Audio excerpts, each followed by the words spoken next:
Your entire life you have been measured by a metric that does not exist. They told you intelligence was a number, an IQ score a grade on a paper, a degree hanging on a wall. They told you it was about how many facts you could memorize or how quickly you could solve a math problem. They lied because it was convenient. True intelligence has nothing to do with school. It has nothing to do with being smart in the way polite society defines it. True intelligence is leverage. It is survival. It is the ability to impose your will upon reality before reality imposes its will upon you. Machiavelli knew this. The great strategists of history knew this. While the masses were busy trying to look smart, the few were busy becoming powerful. There is a hierarchy, a hidden ladder of cognitive evolution that decides who eats and who is eaten, who leads and who kneels. Most people, perhaps 90% of the population, die on the first rung. They live in a fog. They think they are making choices, but they are merely running a script written by someone else. Then there are those who climb. There are 7 levels of intelligence, 7 stages of awakening. Today we are going to strip away the illusions. We are going to place a mirror in front of your psyche. It will be uncomfortable. It might even be painful because you are going to see exactly where you stand. And once you see the hierarchy, you can never unsee it. The faces of the people around you will change. You will see the strings attached to their limbs. You will see the silence in their eyes. The only question is, are you brave enough to see where you rank? Look around you, really look. Walk through a crowded city street during rush hour. Watch the faces in the subway. Stand in line at the grocery store. What do you see? You see the sleepers. This is level 1, and it is the most crowded level of all. The sleeper is not necessarily stupid. They might have a high IQ. They might be a doctor, a lawyer, an accountant. They might be able to recite Shakespeare or code in Python. But functionally, they are asleep. Intelligence at this level is purely reactive. The sleeper does not act, he is acted upon. His life is a series of biological and social reflexes. The alarm rings, he wakes up. The boss commands, he obeys. The news anchor speaks. He believes, the advertisement flashes. He buys, he thinks his opinions are his own. But if you press him, if you ask him why he believes what he believes, he will crumble. He will repeat a headline he saw on Twitter. He will parrot a sentiment his parents taught him. He is a vessel for other people's ideas. Machiavelli described this class of men as those who are so simple and so subject to present necessities that he who seeks to deceive will always find someone who will allow himself to be deceived. The sleeper is defined by a lack of agency. He lives in the external locus of control. Everything that happens to him is someone else's fault. The economy, the government, his spouse. His luck, he is a victim of circumstance. Drifting down a river, he refuses to navigate. Psychologically, the sleeper is terrified of autonomy. Freedom is not a gift to him. It is a burden. If you gave him total freedom, he would panic. He craves a master. He craves a structure. He wants to be told what is good, what is bad, and what he should do next. This is why the sleeper is obsessed with consensus. He needs to know what the majority thinks before he feels safe thinking it. He checks the comment section before forming an opinion. He looks at the fashion trends before buying clothes. His greatest fear is not being wrong. His greatest fear is standing alone. You know these people, you work with them. You might be related to them. They are the background characters in the movie of history. They fill the space, they make the noise, but they leave no mark. They are batteries. They power the systems built by higher levels of intelligence. They consume, they produce, and then they are replaced. They consume, they produce, and then they are replaced. If you are at level 1, you probably aren't watching this video. The algorithm doesn't show this kind of darkness to sleepers. But if you were a sleeper, and you are just now waking up, understand this, the pain you feel, that nagging sense that your life is not your own, is not a symptom of depression. It is a symptom of reality breaking through the anesthesia. When a sleeper wakes up, he does not immediately become wise. He becomes loud, he enters level 2.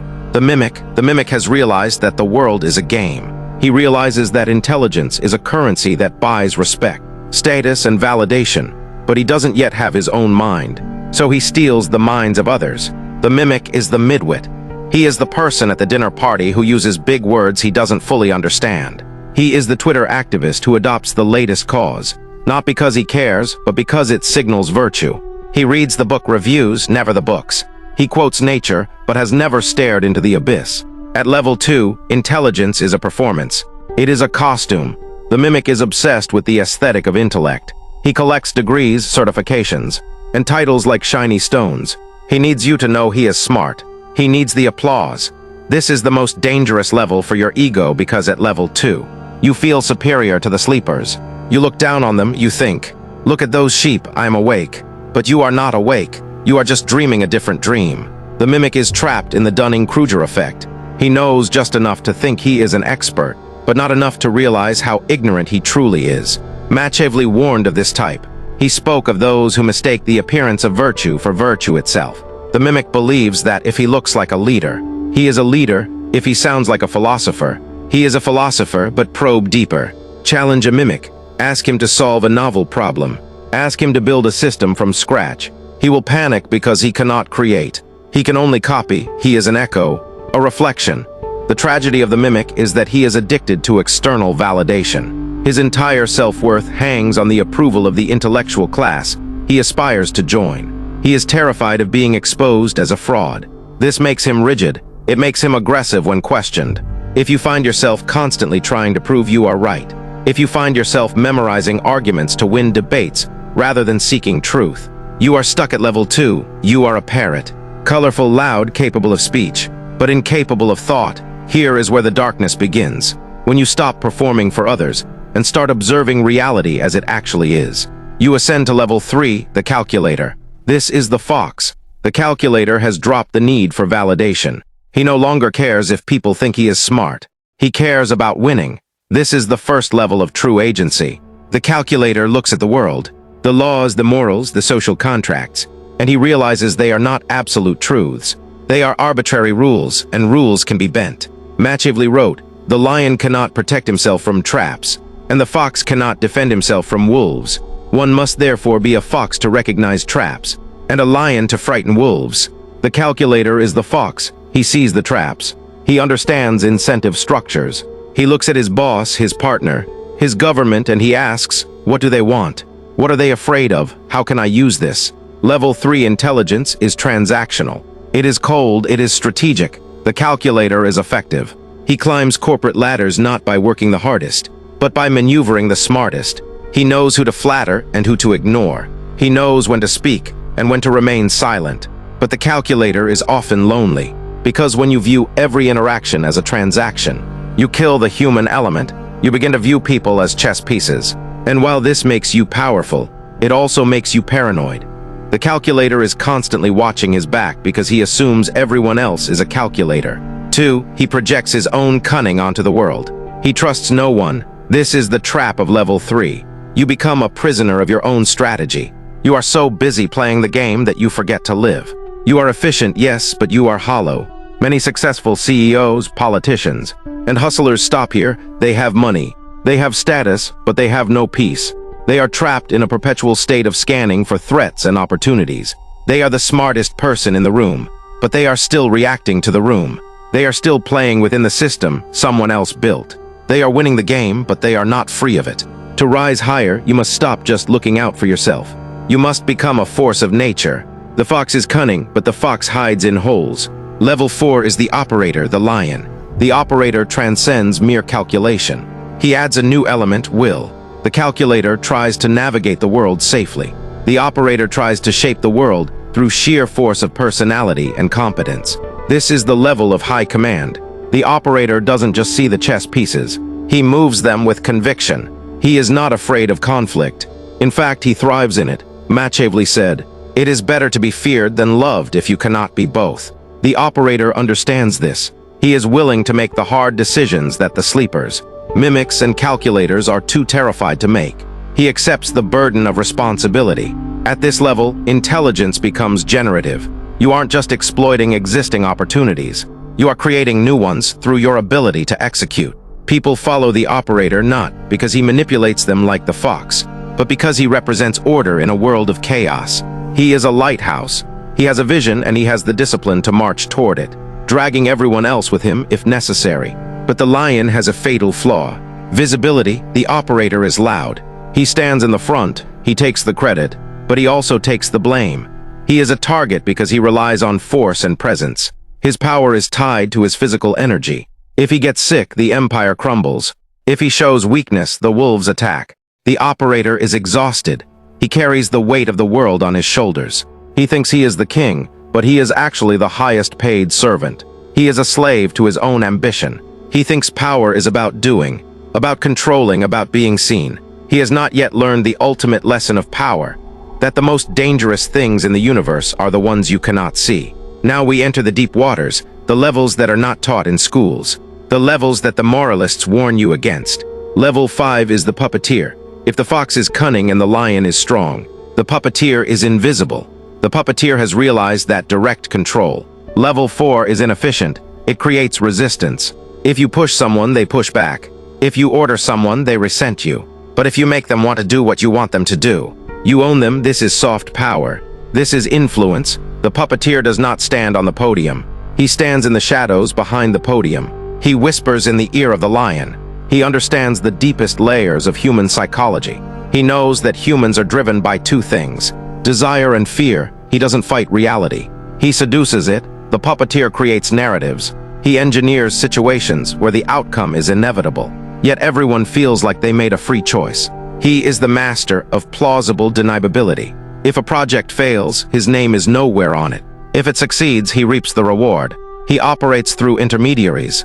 He uses the sleepers, the mimics, the calculators, and even the operators as his limbs. Machiavelli wrote, "Everyone sees what you appear to be. Few experience what you really are." The Puppeteer lives by this code. He is a shapeshifter. He becomes whoever he needs to be to get what he wants. He has no fixed identity. He is water to the sleeper. He is a friend to the operator. He is a loyal advisor to the calculator. He is a business partner. None of them realize they are being steered. But level 5 comes with a terrible price. Dissociation. When you spend your life wearing masks, you forget what your face looks like. When you view every human interaction as a psychological operation, you lose the ability to connect. The Puppeteer is powerful, yes, but he is a ghost. He walks through the world. But he is not of the world. He is cold, colder than the fox. He looks at humanity with the detachment of a scientist observing bacteria in a petri dish. He can predict them, he can control them, but he cannot be one of them. This is the lonely peak of manipulation. Most dark psychologists stop here. They think this is the top. They think being the invisible hand is the ultimate power. But they are wrong, because the Puppeteer is still playing the game. He is still manipulating the pieces. He is still reacting to the board. The true master does not play the game. The true master builds the casino.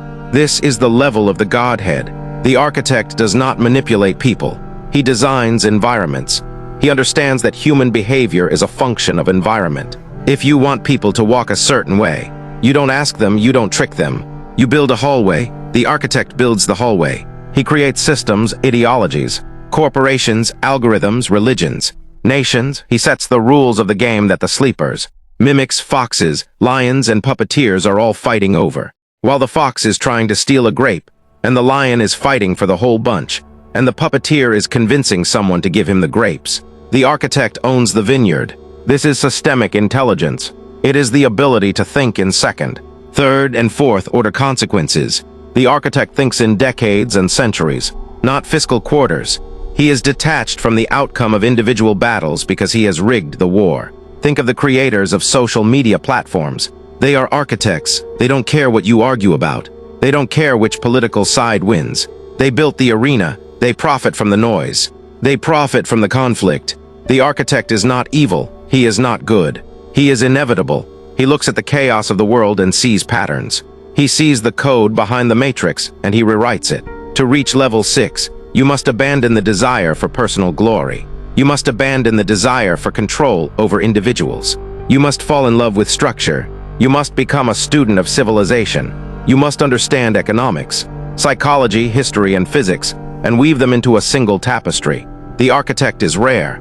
Maybe 1 in 10 million reaches this level. They are the names that survive history, not the kings who fought the wars, but the men who designed the systems that made the wars necessary. But even the architect is not the final level, because the architect is still attached to his creation. He still cares if the system works. He still has an ego, even if it is projected into his work. If his system collapses, he suffers. There is one level higher, a level that is almost inhuman. The final level of intelligence is not about adding more. It is about subtraction. It is the void. At level 7, you stop being the player. You stop being the designer. You become the silence. This is the state of total internal sovereignty. The void has mastered the ultimate Machiavellian trait, complete emotional and psychological detachment from the external world. He owns nothing yet possesses everything. He has no fear because he has no attachment. You cannot threaten a man who does not care if he lives or dies. You cannot bribe a man who desires nothing you have. The void looks at the architect's systems, the puppeteer's schemes, the lion's wars, and the fox's tricks, and he smiles. He sees it all as a play, a cosmic joke. This is not nihilism. Nihilism is despair. This is transcendence. The void operates with perfect clarity because his vision is not clouded by desire. He does exactly what is necessary. Nothing more, nothing less. He is like water. You try to grasp him, and he slips through your fingers. You try to cut him, and he reforms. You try to burn him, and he turns to steam only to rain down on you later. Machiavelli hinted at this. He spoke of fortuna, luck, fate, the chaos of the universe. He said, half of our lives are governed by fortuna and the other half by our will. The void has aligned his will with fortuna. He does not fight the current. He becomes the current. In Eastern philosophy, this is the Tao. In Stoicism, this is the sage. In dark psychology, this is the ultimate predator. Because if you encounter a man at level 7, you are helpless, you cannot read him. You cannot predict him. He reflects whatever you project onto him. He is a mirror. If you look into him, you only see yourself. He can descend to level 4 to lead an army, then ascend back to the void. He can play the fox at a negotiation, then return to the void.